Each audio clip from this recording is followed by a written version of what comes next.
Pela vitória, começando com a pergunta aqui do Rafael Melo, do canal Rafa Melo. Renato, você fez 2 críticas à arbitragem nos últimos jogos. Na partida de hoje, o Flamengo teve um pênalti marcado de maneira equivocada. Qual a sua opinião sobre o caso? Não seria o momento de se posicionar contra essas decisões, mesmo sendo favorecido, para uma evolução do nosso futebol, que você também citou em entrevistas recentes? Na minha opinião, hoje o Vinícius Gonçalves teve uma excelente atuação. Eu vou falar por quê. No pênalti, eu não vi o lance ainda, mas no jogo ele teve a convicção de marcar o pênalti na hora. E depois, para tirar qualquer dúvida, ele foi no VAR. E ali eu acho que você não pode ter dúvidas. No momento que você vai ver o lance no VAR, você vai ver de todos os ângulos e você vai ver se realmente foi pênalti ou não. E ele continuou com a convicção dele, e viu as imagens, deu o pênalti. As expulsões, no meu entender, foram justas, até porque eu falei com o Diego falou que realmente ficou aborrecido na hora. E os outros gols foram normais, jogadas normais. Então, pelo menos na minha opinião, não é porque o Flamengo venceu, não. Eu sou totalmente a favor da boa arbitragem em todos os jogos. Já falei, eu não quero ser beneficiado. Mas hoje o árbitro teve a convicção do pênalti na hora e teve o tempo todo para ir no VAR e continuou com a convicção dele. Eu ainda não vi o lance. Estou corrido, mal tomei banho ainda no vestiário, não cheguei a ver o lance. Agora, ele tirou todas as dúvidas dele com o VAR. Mas o que eu acho engraçado, já que as pessoas têm opinião e eu respeito, eu acho engraçado que lá em Chapecó ninguém chamou o árbitro para ver se foi pênalti no Gabriel ou não. Aí ele poderia tirar dúvida, poderia nem ter dado o pênalti, mas ele teria ido no VAR e teria visto se foi pênalti ou não. Lá ninguém chamou ele, e o pênalti foi legítimo, e o goleiro tinha que ser expulso. E ninguém chamou o árbitro do jogo. Então eu não estou fugindo da resposta hoje, eu já dei a resposta aqui. Então ele teve a convicção no momento, foi no VAR, tirou as dúvidas dele, eu ainda não vi o lance, marcou pênalti. Mas ele foi muito bem também no jogo. Eu, inclusive, falei para ele depois do jogo, se toda a arbitragem fosse assim no campeonato, o Campeonato Brasileiro seria diferente. Eu já falei para você e volto a repetir. No momento que um jogador meu cometeu um pênalti, um ato desleal com o adversário, tem que ser expulso, tem que dar o pênalti, mas tem que dar o pênalti na minha área, como tem que dar o pênalti na área do adversário. Os árbitros de primeira ou segunda divisão, eles não têm que escolher o jogo para dar o pênalti. Eles têm que seguir a regra, eles têm que seguir o protocolo. Coisa que, infelizmente, a gente viu que foi uma coisa ridícula no jogo contra a Chapecoense. Então hoje aqui estou elogiando o árbitro porque ele teve uma grande atuação. Eu vou ver o vídeo depois, vou ver se foi pênalti ou não, mas aqui eu falei, se no momento ele teve a convicção, foi no VAR, olhou as imagens e viu que foi pênalti, ele deu pênalti, ponto final. É isso que tinha que falar da arbitragem. Monique Danello, TNT Esportes. Renato, boa noite. O Gabi chega hoje à marca de 100 gols pelo Flamengo em 142 jogos. Você conhece bem a grandeza desse clube. Em que patamar você diria que o Gabriel está na história do Flamengo, depois das marcas alcançadas e dos títulos conquistados até aqui? Ele está na galeria dos grandes jogadores que atuaram com a camisa do Flamengo. É um jogador em destaque. É o 100º gol dele, e merecidamente, porque realmente ele faz muitos gols. Fez 2 gols, inclusive, na final da Libertadores. Tem conquistado títulos, como outros grandes jogadores também já fizeram isso. Então ele entra na galeria dos grandes jogadores. Hoje ele está nessa galeria, mas a gente não pode esquecer dos jogadores do passado também que estão nessa galeria. Então eu acho que, para a felicidade dele, ele está se juntando, ou já se juntou, aos grandes jogadores, que nós temos inúmeros grandes jogadores já que vestiram essa camisa aqui, esse manto aqui, e fizeram história no Flamengo, que sem dúvida alguma é um grande clube. Gustavo, do canal Gustavo Henrique, dando choque. Renato, mais uma arbitragem ruim. Está realmente provado que o Gaciba tem que ser demitido da comissão de arbitragem urgentemente? Não, eu volto a repetir, a atuação do Vinícius Gonçalves hoje me agradou bastante, não pelo resultado do jogo. Eu gostei muito da atuação dele. Quanto ao Gaciba, as pessoas acham que eu tenho alguma coisa contra o Gaciba. Eu não tenho nada contra o Gaciba. Eu quero somente que nós tenhamos uma arbitragem em todos os jogos, principalmente com o VAR. Uma boa arbitragem em todos os jogos. A gente não pode toda rodada ter problema com a arbitragem. Tendo o VAR, É inadmissível isso. Então não é porque o Gaciba é o chefe da arbitragem, é ele que escala, ele tem que saber o que ele está fazendo. Não tenho nada contra ele, não. Pelo contrário, ele é até meu conterrâneo. Agora, a gente espera que as arbitragens, principalmente, volto a repetir, com o VAR, é inadmissível, as pessoas têm que entender isso, inadmissível você errar com essa ferramenta. Inadmissível. Você tem todas as imagens. É só o VAR chamar, na hora certa, em todos os lances duvidosos dentro da área. Não é o VAR que tem que falar pro árbitro, não foi pênalti. Não é o VAR. Ele tem que chamar, o árbitro é o cara que manda no jogo. Então quem manda no jogo tem que decidir se foi pênalti ou não. O VAR tem que chamar o árbitro. Qualquer dúvida, chama o árbitro. E aí que eu falo que é inadmissível o árbitro errar, porque ele tem as imagens, ele tem a ferramenta. Então, se a gente está tendo problema, já o ano passado nós já tivemos, esse ano a gente está tendo problema de arbitragem, o que nós profissionais do futebol, eu como treinador, os jogadores, enfim, vocês da imprensa, a gente espera que a gente tenha o mínimo possível de erros da arbitragem, justamente por causa dessa ferramenta. Não adianta ter essa ferramenta e a cada rodada do campeonato, esse clube, aquele clube, ou vários clubes reclamando da arbitragem. Uma ferramenta dessa é inadmissível. Essa é a minha opinião. Não tenho nada contra o Gaciba, não. O Gaciba, qualquer outra pessoa. Eu acho que a gente tem que dar um jeito para que a gente não tenha esse problema em todas as rodadas, durante o campeonato. Porque todo mundo chia. Todo mundo chia. Então tem alguma coisa errada. Então é por isso que quando nós temos uma boa arbitragem, eu tenho que elogiar. Da mesma forma que eu não gosto de falar de arbitragem, principalmente quando eles erram, justamente por isso. Tem o VAR. Tem a ferramenta. Não vai usar a ferramenta por quê? É isso que eu não entendo. Isso que eu não entendo. Tenha dúvida, chama o árbitro, joga a banana para ele, joga dinamite para ele, deixa ele decidir. O que não pode é o cara do VAR decidir se foi pênalti ou não. Muitas vezes o cara do VAR, nem árbitro ele é. Como que ele pode decidir isso? Daqui a pouco, num lance desse, duvidoso, ele está decidindo um time para a Série A, para a Série B, um título. Com uma ferramenta dessa, inadmissível. Inadmissível errar. Gabriel Reis, canal Paparazzo Rubro Negro. Boa noite, Renato. Existe uma preocupação da torcida com relação ao time titular chegar com ritmo de jogo na final da Libertadores. Acredita que isso pode começar a acontecer, pelo menos a partir do jogo contra o Corinthians? O que eu posso falar para o torcedor é para ele ficar tranquilo. Nós temos pessoas competentes, pessoas inteligentes, que a gente faz praticamente todos os dias reuniões, e a gente sempre vai buscar o melhor para o clube. O torcedor pode ficar tranquilo que essa preocupação eles não precisam ter. Não precisam ter, porque nós profissionais aqui dentro do clube, a gente sabe exatamente o que nós estamos fazendo. Então, torcedor, fica tranquilo. Fica tranquilo que vocês vão ver um time no próximo dia 27, aquele Flamengo que vocês estão acostumados a assistirem, a verem. Pode ter certeza que o Flamengo vai estar pronto em todos os sentidos. Sidão Marinho, Litoral News. Boa noite, Renato. No fim do Brasileirão de 2020, o Gabigol afirmou que um time que conquistou a Libertadores em 2019, com uma virada nos minutos finais, nunca poderia desistir de ser campeão do Campeonato Brasileiro, mesmo com uma desvantagem na pontuação. Esse é o mesmo pensamento que você e seu elenco possuem, mesmo com 11 pontos a menos que o líder? Sim, é lógico. Por isso que hoje usei, inclusive, alguns jogadores que no próximo dia 27 vão jogar. Agora, alguns jogadores, o que eu falo, eles estavam no limite deles. Se põe para jogar, não vai jogar dia 27. Nós não desistimos do Campeonato Brasileiro. Nós estamos lutando. Eu falei para vocês já algumas rodadas atrás que enquanto a gente tiver chances matemáticas, a gente vai brigar pelo Brasileiro. Mas não vamos ser burros. Nós vamos brigar pelo Brasileiro com inteligência. Já, exatamente por isso, não vão desistir do campeonato, mas ao mesmo tempo a gente tem que fazer as coisas que devem ser feitas para o dia 27 também. Lá atrás, bem lá atrás, eu falei que 3 competições ia complicar. Ia complicar.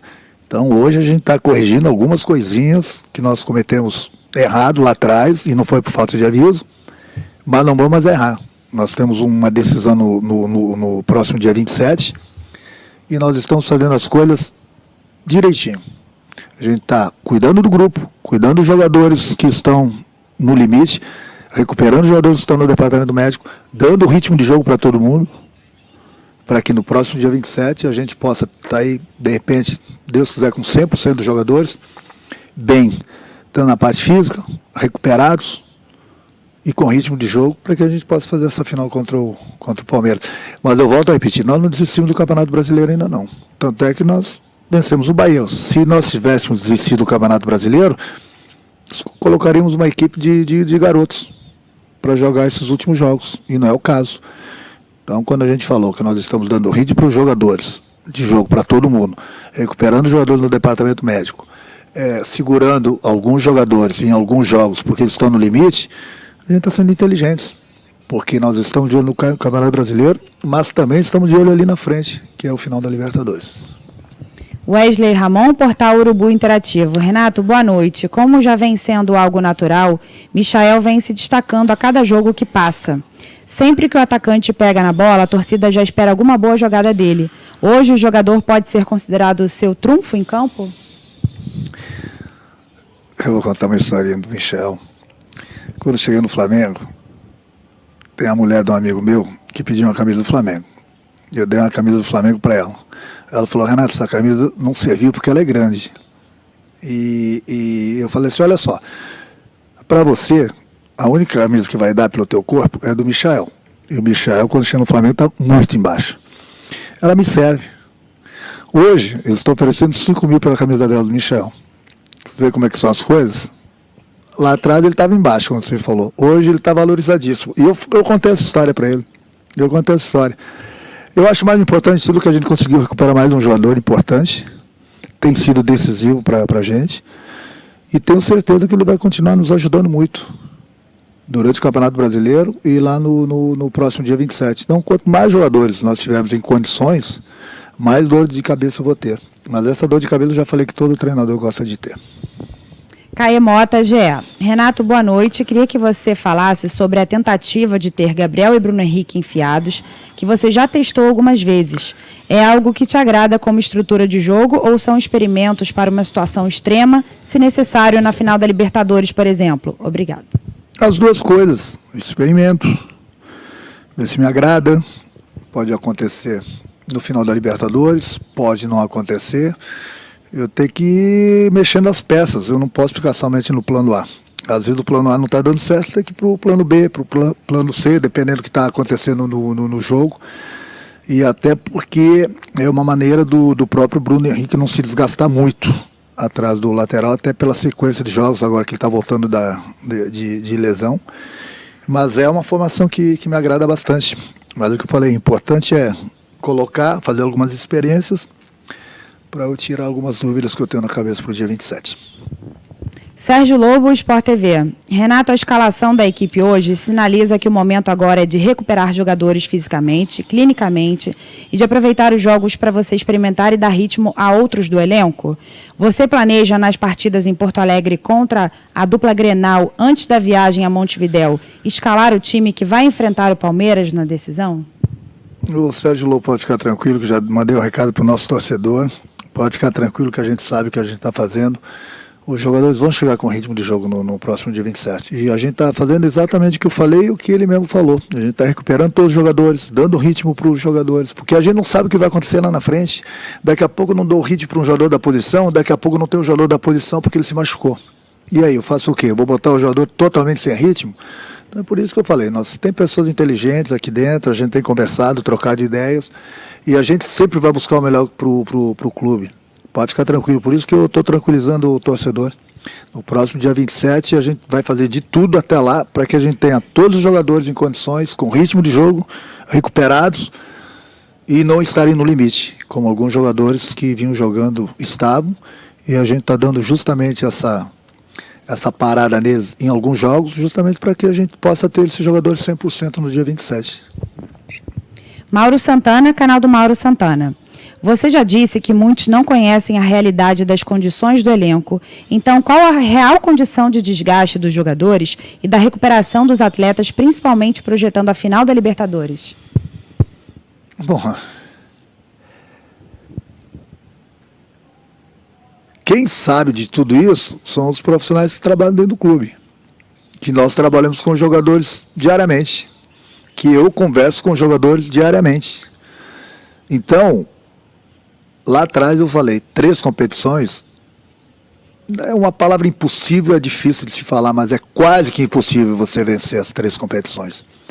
Só que no momento que você consegue brigar pelas 3 competições que todo mundo queria, que eu não tenho nada contra, mas desde que tivesse folga para os jogadores poderem se recuperar e desde que os jogos, por exemplo, fossem de domingo a domingo, de vez em quando, para eles poderem se recuperar, que não é o caso do calendário do futebol brasileiro. A cada 3 dias, eu estou aqui há 3 meses, a cada 3 dias o Flamengo tem uma decisão e tem que ganhar. Se não ganhar, crítica. Ninguém quer saber do desgaste do jogador. Os jogadores são humanos. Aí quando cheguei, Renato, não fica poupando o jogador, não fica poupando o jogador. Quando o Jorge Jesus foi campeão, ele estava disputando 2 competições. 2 competições. O Palmeiras saiu logo da Copa do Brasil. O Palmeiras, até pouco tempo, ele estava disputando só 2 competições. Ele garantiu a final da Libertadores e ficou só no Brasileiro. Teve 2 semanas cheias para trabalhar. O Flamengo não teve. A única folga, desde que eu estou aqui, eu acho que foi de uma semana e 10 dias, que eu tive por causa da Copa, de alguns jogos da seleção, né?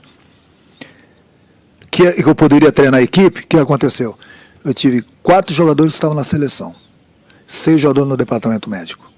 Qual foi o tempo que eu tive para treinar com o meu grupo? Outro dia a gente estava fazendo as contas, o time ideal, um time base para o dia 27, jogou juntos 10 minutos. 10 minutos. Só que algumas pessoas sabem dessa realidade, mas elas não gostam de falar. Elas querem ver o circo pegando fogo. Então por isso que eu falei, a minha consciência sempre esteve tranquila. E vai continuar tranquila, porque eu sempre procuro fazer o melhor pro clube. Nem sempre a gente consegue. Mas eu sempre, com meus profissionais aqui, com a minha comissão, e as pessoas que trabalham comigo no dia a dia, a gente busca sempre o melhor pro clube. Só que infelizmente a gente sabe, a gente não vai ganhar tudo. E é lógico, por ser Flamengo, eu já falei que o Flamengo é que nem seleção brasileira, é muita cobrança, são muitas críticas, muita gente que torce contra, mas a nossa consciência está tranquila. Então, se você ver os números, você vai ver que quando eu tive o oportunidade para treinar o grupo, uma semana cheia, por exemplo, a única semana cheia que nós tivemos foi aí na parada, e estava todo mundo no departamento médico e muitos jogadores da seleção.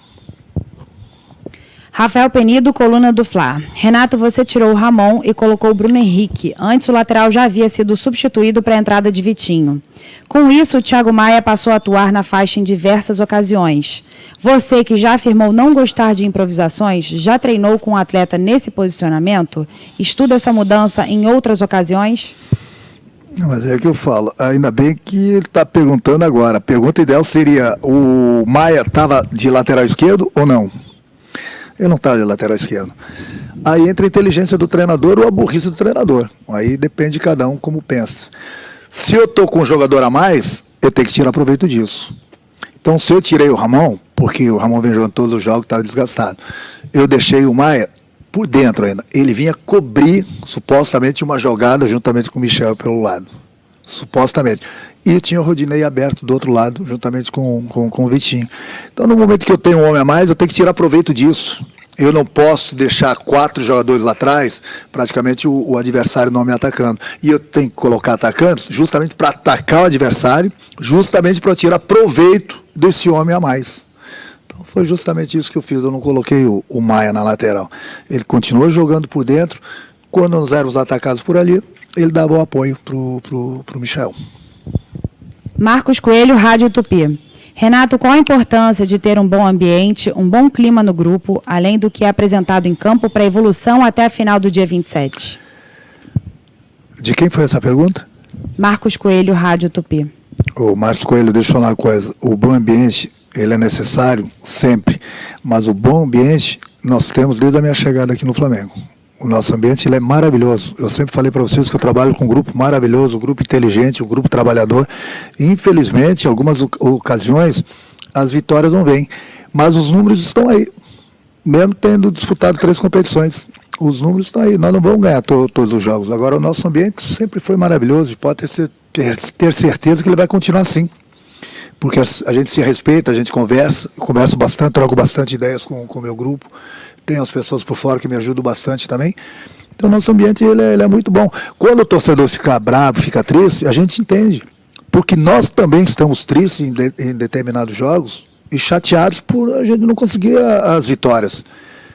Então, se o torcedor está chateado, nós também ficamos, nós somos seres humanos, a gente trabalha justamente para dar alegria para o nosso torcedor. Só que a cobrança é muito grande, mas nós não vamos vencer todos os jogos. É por isso que eu digo, nós temos ainda as chances no Campeonato Brasileiro, que a gente está, nós não desistimos ainda, e temos no próximo dia 27 essa decisão da Libertadores, que não é pouca coisa, é muita coisa, entendeu? E com essa energia, com a força da nossa torcida, é algo mais que nós vamos ter para que a gente possa conquistar e dar de presente para o nosso torcedor, porque o torcedor quer ver o Flamengo campeão da Libertadores. Nós todos aqui dentro do clube também. Não tem ninguém torcendo contra. Nós trabalhamos para isso. É isso que eu quero que o torcedor entenda, entendeu? Que a gente trabalha para conquistar. Ninguém pensa diferente do nosso torcedor. Só que quando o torcedor fica chateado, o torcedor pode ficar tranquilo que nós também estamos chateados pelo resultado que não aconteceu. A gente sempre busca o melhor para dar essa alegria para eles. Ninguém fica sorrindo, fica brincando aqui nas derrotas. O nosso ambiente ele é muito bom. Mas o torcedor pode ficar tranquilo que nós também ficamos tristes e muito chateados também com as derrotas. Última pergunta, Pedro Henrique Torre, ESPN. Boa noite, Renato. Diego hoje foi novamente capitão da equipe e teve um momento de descontrole que lhe custou uma expulsão desnecessária. O quanto é válido conversar com um jogador experiente de 36 anos e com o grupo sobre a parte mental depois do que ocorreu até visando a final do dia 27? O Diego ele é um excelente capitão. O grupo gosta muito do Diego. O Diego tem, sempre que ele joga, ele tem nos ajudado bastante. Ele tem uma participação muito boa mesmo com o capitão, mesmo quando ele não joga. Hoje mesmo na entrada do campo ele colocou algumas palavras muito boas. E é difícil ver o Diego perder a cabeça como ele perdeu hoje. Ele já pediu desculpa lá pro grupo, ele sabe que ele errou, faz parte. Eu nunca tinha visto o Diego perder a cabeça dessa maneira aí, mas também tem que levar em consideração que lá dentro do campo, cabeça quente, né, ele tomou uma cotovelada, foi lá, não devia ter feito aquilo, ele já pediu desculpas, mas ele é é um capitão que a gente respeita, ele tem uma liderança muito grande com o grupo. Eu acho que a melhor forma do ser humano é sentir quando ele errou, é pedir desculpas. Foi o que ele fez hoje, ele está desculpado por nós, tenho certeza que pelo torcedor também. É um jogador que eu já falei, não perde nunca a cabeça, é um jogador importante, é um jogador que está no grupo, e eu acho que o mais importante de tudo é que ele se recuperou da lesão, e enquanto ele esteve em campo, ele nos ajudou. Vai ficar fora do próximo jogo, normal, né? Foi expulso, mas pode ter certeza que ele tem uma liderança muito grande no grupo. Obrigada, Renato.